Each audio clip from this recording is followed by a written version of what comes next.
ഭരണഘടനാ ഭേദഗതിയുമായിട്ട് കേന്ദ്രം ഇറങ്ങിയിരിക്കുകയാണ്.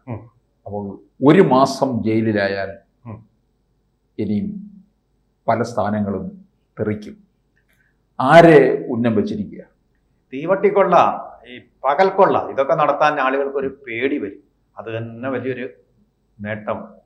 പക്ഷേ ഈ ബില്ല് എന്ന് പറയുന്നത് അഴിമതി മാത്രമുള്ളതല്ല.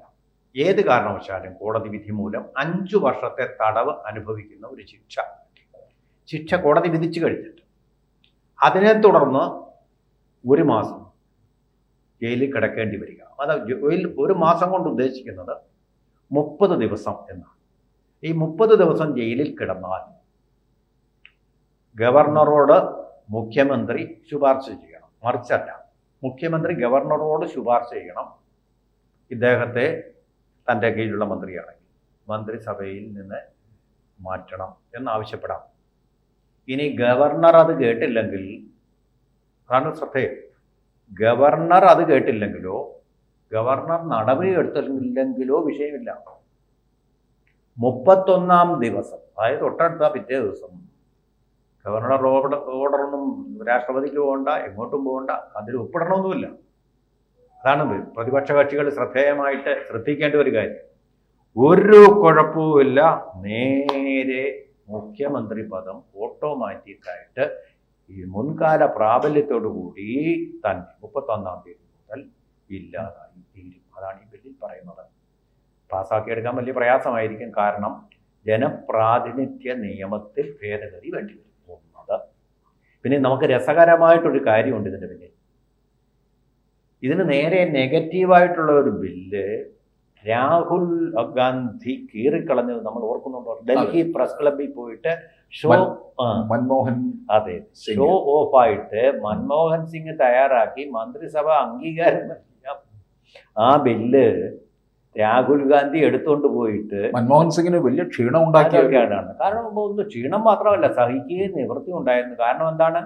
ആരാ ശരിക്കുള്ള ഡി ഫാക്ടോ പ്രധാനമന്ത്രി എന്ന് പറയുന്നത്?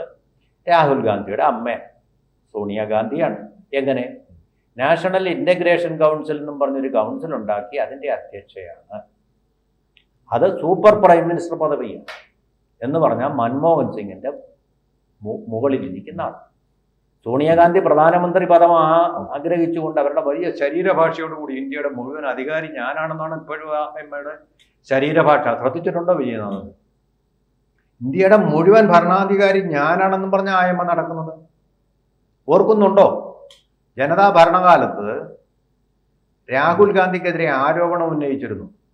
രാഹുൽ ഗാന്ധിയുടെ ബൊഫോഴ്സ് കുംഭകോണത്തിനെതിരെ ജനതാ ഭരണകാലത്തല്ല, BJP ഗവൺമെന്റിന്റെ കാലത്ത് രാജീവ്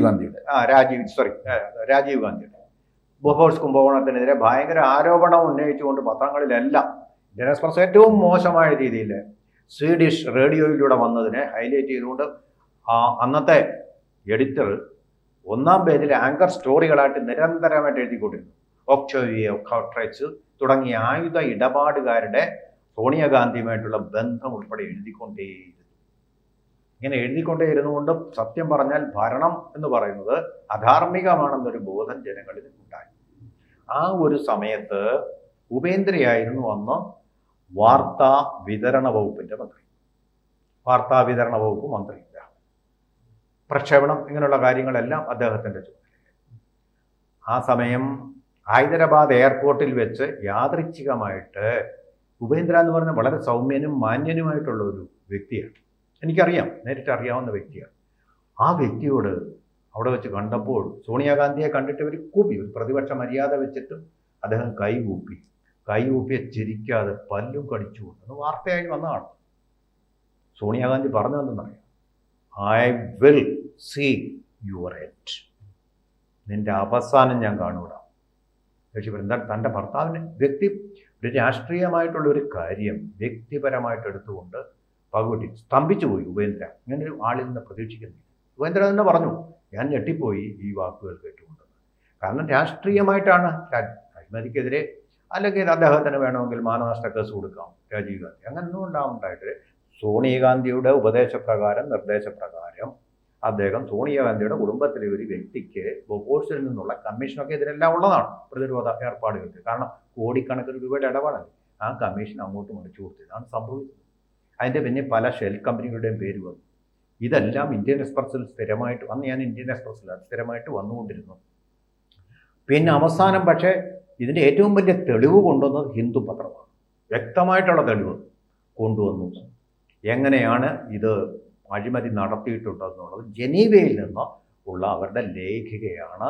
ആ ഒരു സ്വാമിനാഥനാണ്, ഇപ്പോൾ പേര് പറഞ്ഞു, ആ പുറത്തു വന്നതോടുകൂടി ഇതിൻ്റെ പേരിൽ അഴിമതി നടന്നിട്ടുണ്ട് എന്നുള്ളത് വ്യക്തമായി. പക്ഷേ രാജീവ് ഗാന്ധിക്ക് ജയിലിൽ പോകേണ്ടി വന്നില്ല. അതിനു മുമ്പ് തന്നെ അദ്ദേഹം പരലോകത്തേക്ക് പോവുകയാണ് ഉണ്ടായത്. അപ്പം അത്ര അഹങ്കാരമുള്ള ഒരു സ്ത്രീയുടെ മകൻ്റെ അഹങ്കാരമാണ് ഈ മൻമോഹൻ സിംഗ് എന്ന് പറയുന്ന സൗമ്യനായിട്ടുള്ള പ്രധാനമന്ത്രിയുടെ തേജോവധം. ഡൽഹി ലൂഷ്യൻസ് എഡിറ്റേഴ്സിൻ്റെ ലൂഷ്യൻസ് ക്ലബ് ആയിട്ടുള്ള പത്രങ്ങളുടെ ലൂഷ്യൻസ് നഗരം എന്നാണല്ലോ ഡൽഹിയെ പറയുന്നത്. ഡൽഹി ഡിസൈൻ ചെയ്തത് ലൂഷ്യൻ എന്ന് പറയുന്ന സ്ഥലം. അപ്പോൾ ഈ ലൂഷ്യൻ മാധ്യമങ്ങളുടെ ആസ്ഥാനമായിട്ടുള്ള ഡൽഹിയിലെ പ്രസ് ക്ലബിൽ പോയിട്ട് അവരുടെ മുമ്പിൽ വെച്ച് നമ്മൾ ഈ പേജ് വലിച്ചു, മന്ത്രിസഭ അംഗീകരിച്ച ഒന്ന്, പിന്നെ പാർലമെൻറ്റിൽ അവതരിപ്പിക്കാനുള്ള ഒന്ന് വലിച്ചു കീറി തൻ്റെ വീരസ്യം കാണിച്ച ആളാണ് രാഹുൽ ഗാന്ധി. വോട്ടധികാർ യാത്രയുമായിട്ട് ഇപ്പം നവോട്ട കഴിഞ്ഞ് ബീഹാറിലൂടെ യാത്ര നടത്തിക്കൊണ്ടിരിക്കുന്ന ആ മഹാൻ. അപ്പോൾ അതിലെന്താ പറഞ്ഞിരുന്ന ഈ ബില്ലിൽ? ആ ബില്ലിൽ എന്താണ് പറഞ്ഞിരുന്നത്? എത്ര വർഷം തടവിൽ കിടന്നാലും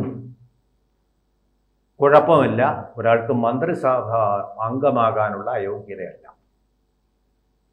എത്ര കാലം കുഴപ്പം, മുഖ്യമന്ത്രിയാവും പ്രധാനമന്ത്രിയാവും, ഫ്രീ എന്ന് പറഞ്ഞത്. ഇത് അരവിന്ദ് കേജ്രിവാളിന്റെ കാര്യത്തിൽ നമ്മൾ ബന്ധപ്പെട്ട് നോക്കണം. അതെ, ലൈസൻസ് രാജ ഒക്കെ എടുത്തു കളഞ്ഞതുപോലെ ഏത് കറപ്ഷൻ നടത്തിയാലും നിങ്ങൾക്ക് മന്ത്രിയാവാം, പ്രധാനമന്ത്രിയായി. ഇത് അതുപോലെ അഴിമതിക്കുള്ള ഒരു ലൈസൻസ് ആയിരുന്നില്ല എന്ന് പറഞ്ഞു.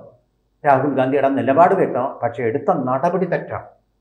ഒരു മന്ത്രിസഭ അംഗീകരിച്ചതിൽ ആ മന്ത്രിസഭയിൽ അംഗമല്ലാത്ത ആൾക്ക് ഒന്ന് കീറിക്കളയുക എന്ന് പറഞ്ഞാൽ അത് കോൺഗ്രസിന് തന്നെ അന്നേ വിവരക്കേടുകളാണ് കാണിച്ചു തുടങ്ങിയത്. ഇതല്ലാതെ വേറെ എത്ര അമ്മയോടെ പറഞ്ഞാൽ മതിയായിരുന്നല്ലേ ഈ ബില്ല് വേണ്ട അമ്മ എന്ന് പറഞ്ഞു കഴിഞ്ഞാൽ അവരുടെ കുടുംബം പറയുന്നതിനപ്പുറം മൻമോഹൻ സിംഗ് ഇല്ല. മനസ്സിലായി? സെയിൽ സിംഗിനെ പോലെ ചൂല് തന്നാൽ ഞാനത് അടിച്ചു വാരും അവരുടെ വീട് എന്നാണ് സെയിൽ സിംഗ് എന്ന നമ്മുടെ മുൻ രാഷ്ട്രപതി പറഞ്ഞത്. അങ്ങനെ തന്നെ പറഞ്ഞിട്ടുണ്ട്. ഞാൻ ചൂല് തന്നാൽ ഇന്ദിരാഗാന്ധി എന്നോട് എൻ്റെ കയ്യിൽ ചൂല് തന്നിട്ട് അടിച്ചു വരാൻ പറഞ്ഞ് ഞാൻ അടിച്ചു വരും എന്ന് പറഞ്ഞ് നാണമില്ലാതെ പറഞ്ഞ സെയിൽ സിംഗ്. മൻമോഹൻ സിംഗ് ആ ലെവലിലല്ലോ, ഓക്സ്ഫോർഡിൽ പഠിച്ചിട്ടുള്ള ആളാണ്, കുറച്ച് വിദ്യാഭ്യാസവും, പക്ഷെ വളരെ സൊഫിസ്റ്റിക്കേറ്റഡുമായിരുന്നു. അതുപോലെ തന്നെ പിന്നെ സോണിയാഗാന്ധി പറയുന്നതിനപ്പുറമില്ല. അപ്പോൾ അന്നത്തെ ആ ബില്ലിൻ്റെ അവതരിപ്പിക്കപ്പെട്ടിട്ടില്ല. പിന്നെ രാഹുൽ ഗാന്ധി പറഞ്ഞതിനപ്പുറമില്ലല്ലോ. പക്ഷേ അതിൻ്റെ നേരെ വിപരീതമായിട്ടുള്ള ഒന്നാണ്, അതിനെ പൊളിച്ചെടുക്കുന്ന ഒന്നാണ് ഇപ്പോഴത്തെ ഈ ബില്ല്. അപ്പോൾ വളരെ പ്രധാനപ്പെട്ട ഒരു ചോദ്യം, പ്രതിപക്ഷ നേതാവാണ് രാഹുൽ ഗാന്ധി. ഇന്ന് അദ്ദേഹം എന്തു നിലപാട് സ്വീകരിക്കും ചോദ്യചിഹ്നം. കാരണം ഡൽഹി പ്രസ് ക്ലബിലെ അഴിമതിക്കാർ മന്ത്രിസഭയിൽ വരരുതെന്നുള്ള നിലപാടെടുത്താണല്ലോ അദ്ദേഹം വലിച്ചു കയറിയത്. അപ്പോൾ ഈ ബില്ല് വന്നുമ്പോൾ രാഹുൽ ഗാന്ധിയുടെ അഭീഷ്ടമാണ് ഈ ബില്ലിലുള്ളത്. അദ്ദേഹത്തിന് പ്രകടിപ്പിച്ച ആഗ്രഹമാണ് ഈ ബില്ലിലുള്ളത്. അപ്പോൾ ഈ ബില്ലിനോട് എന്തു സമീപനമായിരിക്കും അദ്ദേഹം പാർലമെൻറ്റിൽ സ്വീകരിക്കുക? അദ്ദേഹത്തിൻ്റെ ആഗ്രഹം ബിൽ രൂപത്തിൽ ഇന്ന് പാർലമെൻറ്റിൽ വരികയാണ്. അപ്പോൾ അതിനോട് എന്ത് നിലപാട് സ്വീകരിക്കും എന്നുള്ള വലിയൊരു ചോദ്യമുണ്ട്. എനിക്ക് തോന്നുന്നു രാഹുൽ ഗാന്ധിയെ ഒന്ന് ട്രാപ്പിലാക്കാൻ വേണ്ടിയിട്ട് തയ്യാറാക്കപ്പെട്ടൊരു ബില്ലാണ്. ബില്ലിന് ഭരണഘടനാ ഭേദഗതി വേണം, അതിന് പാർലമെൻറ്റിൻ്റെ 4/3 അംഗങ്ങളുടെ ഭൂരിപക്ഷം വേണം.